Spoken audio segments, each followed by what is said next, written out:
Hey guys, it is Spooky Noodles, and I have another book haul for you guys. I don't know why I forgot the word, but yeah, book haul. I recently went to a local treasure hunt at the John King Bookstore in Detroit, and they're known for being one of the biggest bookstores in Michigan, at least. I'm not sure about anywhere else.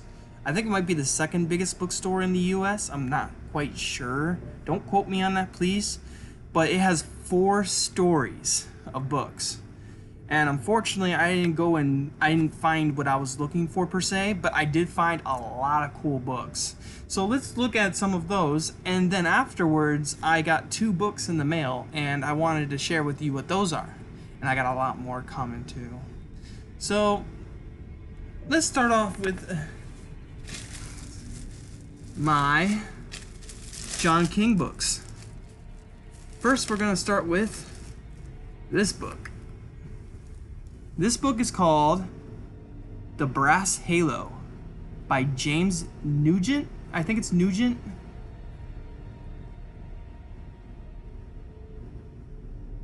Sorry for the glare, guys. The computer, you can see the computer's reflection.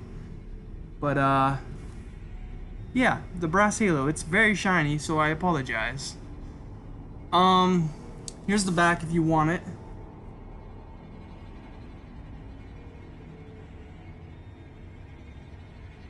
There we go. Alright. I'm not gonna tell you much about these books. You guys can pause and look at them yourselves. But I already kind of started reading this a little bit just to see what it's about. And it's kind of like The Abomination by Michael C. Norton. I got 100 books into that and did DNF'd it. It wasn't because it wasn't. It had me at its grasp, but it didn't do much with me once it had me. Does that make sense? It was interesting in the beginning, but then kind of fell flat afterwards. And maybe it's because it's going through this whole guy's life, But yeah, this one's kind of similar. It's told in the first person, just like Abomination, and like the Traveling Vampire Show. And I'm very interested to give this book a read. So, but it's not from a kid's point of view. It's from a adult's point of view. And it's going on, I think, in the 1920s. Look at how good this book, condition. I just saw how good condition this book was, and was like, I need to get this book. And I read what it was about, and I was like, I'm interested. So I got it, and I started reading it. Next is a Douglas Clegg book. I believe I'm saying his name right, Douglas Clegg. It could be Klieg. I'm not sure. I think it's Clegg. Correct me if I'm wrong, please. But it's Dark of the Eye.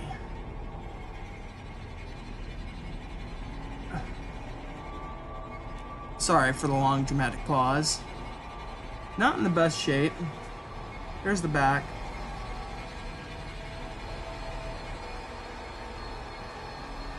And this book, I just saw Douglas Clegg's name, and I saw what Robert McCammon said about him. Clegg is a weaver of nightmares. So I trust Robert McCammon, and I also have another book by Douglas that I want to read called Neverland, which, don't get confused, has nothing to do with Michael Jackson. And I hear that's a coming of age novel, and I want to give it a read. So I figure if I like him, then I already have another book by him to read. So there's that. Next, we have. Oh, you know what? Let me save that one for later. All right, here we have John Saul. Oh, what's this?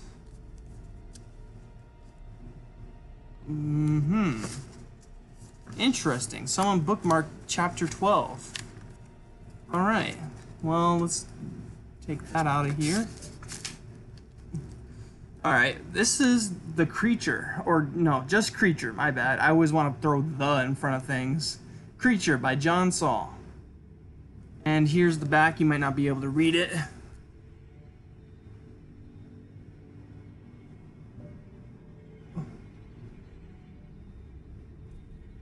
So there's this one. I saw this one. It wasn't in good condition, but I've been collecting John Saul.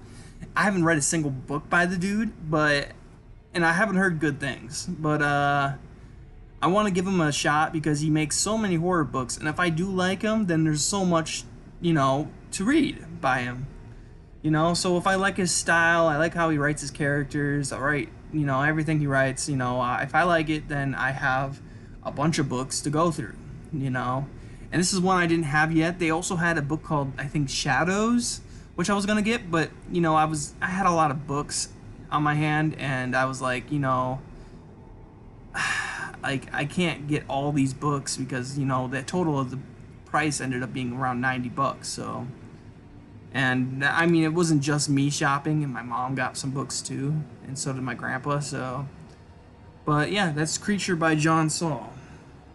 Let me just put it over here, and I've got to make a pile for the good-looking books and the bad-looking books.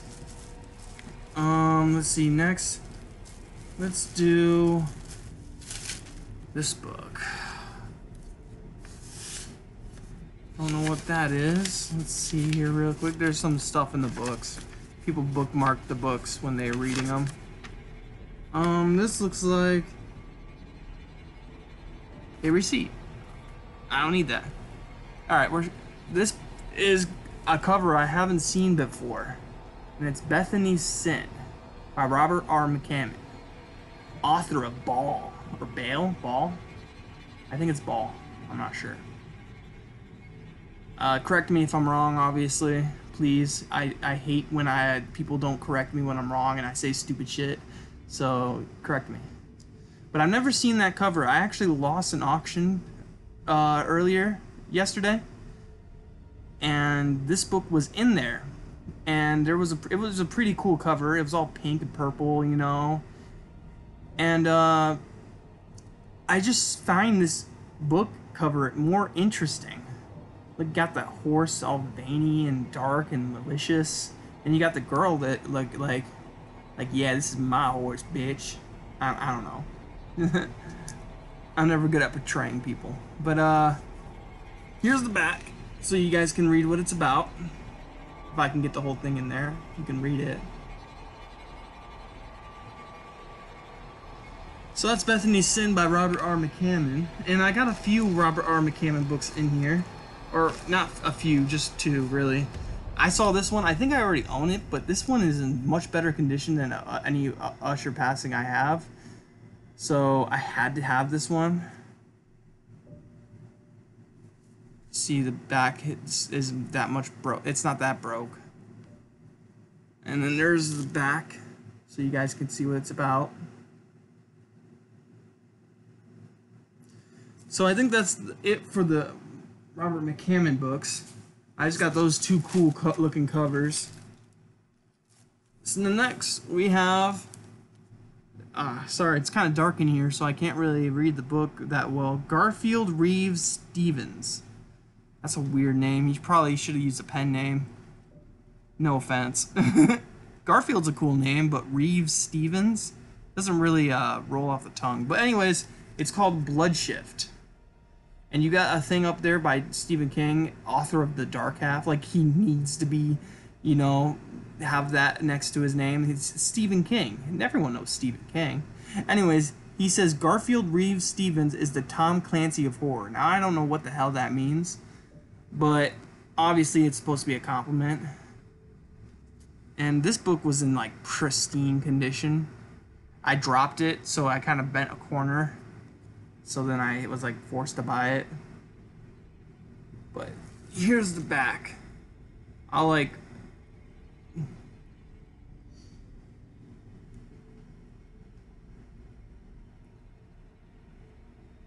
maybe there. Okay. That was a really good conditioned book and I had to have it. Alright, next we got this one with this stupid sticker on it. I wish it didn't have this stupid sticker because it's in perfect condition, but I'm afraid to take off the sticker. And it's a Bentley Little's The Collection. The Master of the Macabre, Stephen King. And it says like Bram Stoker author winner or something like that. or Bram Stoker Award winner, and an author of, what does it say there? Author of something. I can't really read it. Maybe I can read it if I put it forward. No, I can't read it. Well, here's the back. There's not much to read on the back. You know, there's some praise for him, and then there's a huge ass sticker on the back. Arg. But it was in such good condition I had to have, like, I look at this spine, it's great. And I was about to get in a trade for this book, but the person never messaged me back. So I didn't end up trading them. I guess they didn't like the condition my book was in, so I never gave it to them. But I was willing to do it for, like, you know, a $10 bargain if they didn't mind a few scratches on the cover. And I think I only got 3 more books left to show you. Yep, I do. And let me order these. I don't know if there's an order to these books. So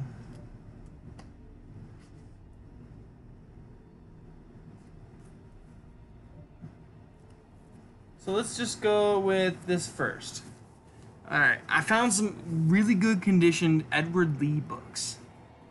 And I actually just bought a Edward Lee book. Brides of the Impaler, I believe it's called. And I'm looking forward to reading that book. It's not a book I have on the top of my TBR list right now, but none of these Edward Lee books are at the top of the TBR list right now, but I'm still, regardless, I'm excited to see them because they're in such great condition and everyone talks very highly of Edward Lee, so I had to jump on the bandwagon.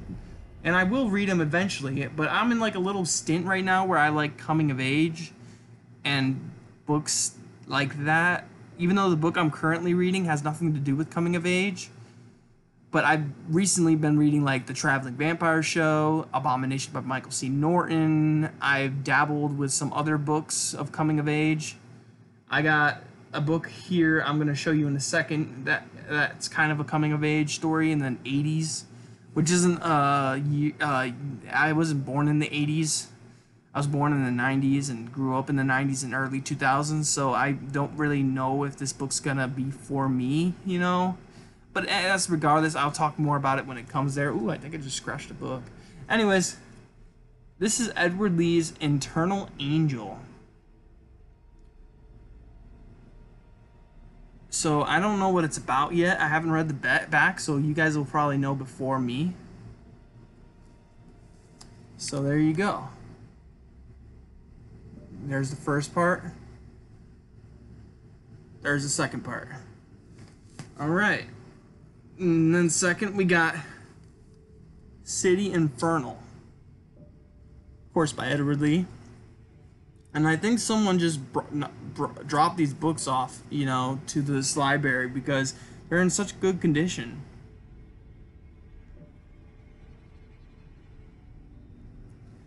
And last but not least, ooh, dark screen, scary. We got House Infernal. Author of Slither, it says at the top.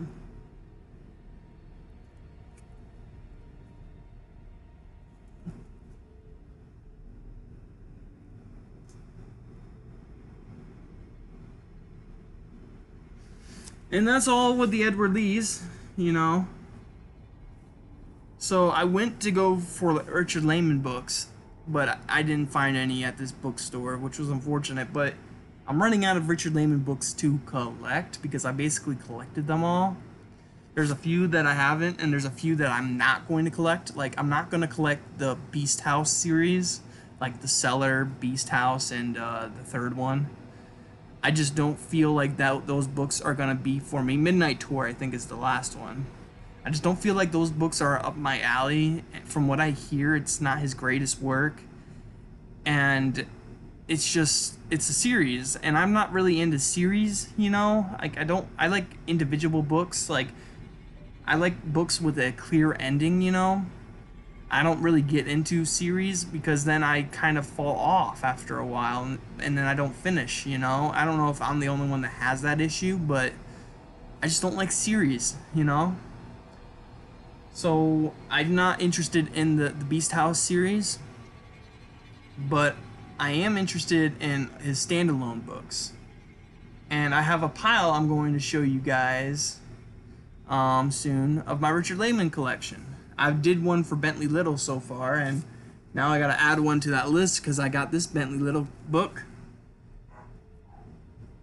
But anyways, we're talking about Richard Lehman, and I'm done with the books from the John King Bookstore in Detroit. So we're gonna move on to this book I just got in the mail today, and that's Richard Lehman's The Lake.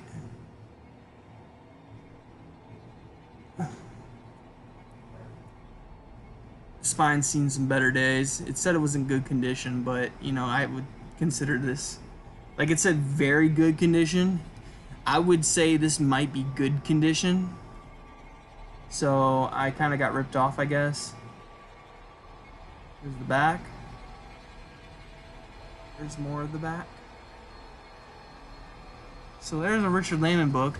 I saw this in hardcover. I lost it in the auction because someone sniped, you know how people just come in at the very last second and get a book from your grasp. That's what happened to me. So there's the Richard Lehman book. And then last but not least, I have My Best Friend's Exorcism. Now this is a big ass book. And there's the, it's such a cool looking book. There's Hendrix, Here's the back. If you want to read it, here you go.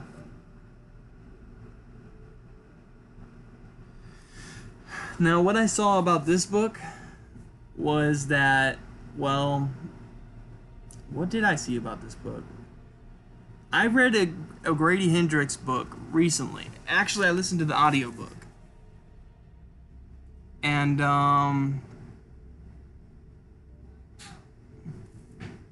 on one second, guys.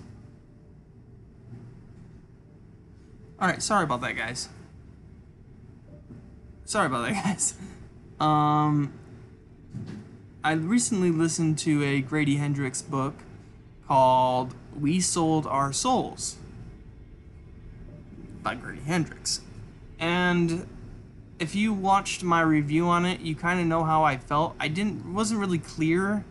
I know I wasn't very clear how I felt about it, but I honestly don't think I liked it because it kind of like targeted a certain audience, if that makes sense, and the main character just didn't seem likable to me. But this one sounds more interesting than that last book, if that makes sense. Like, this might be his best work, so I want to judge an author by their best work. And everyone says that My Best Friend's Exorcism is, well, not everybody. There's going to be some people out there that say, oh, no, it's not. But, to me, from what I gather, this is Grady Hendrix's best work so far. My Best Friend's Exorcism. And it's supposed to be kind of like a parody, I guess. Or not a parody. It's like The Exorcist if it happened in the 80s. Kind of. That's kind of what I gathered from it, And I'm very interested in reading this as soon as possible. I possibly might be reading this next. I'm still trying to decide my next book. There's just so many books and so little time, But this should be a fast read. Oh yeah, look at this. All the chapters are named. That's what friends are for. Aww. And the chapters aren't too long. We got the beat. We got the beat. Oh! Is it named after all a bunch of 80s band songs? 80s band songs. What? I think it's named after a bunch of yeah, Grady Hendrix. If you don't know, sorry guys, I totally am not giving you enough information. But if you didn't know, Grady Hendrix did Paperbacks from Hell. I didn't get the book yet, but I plan to get the book.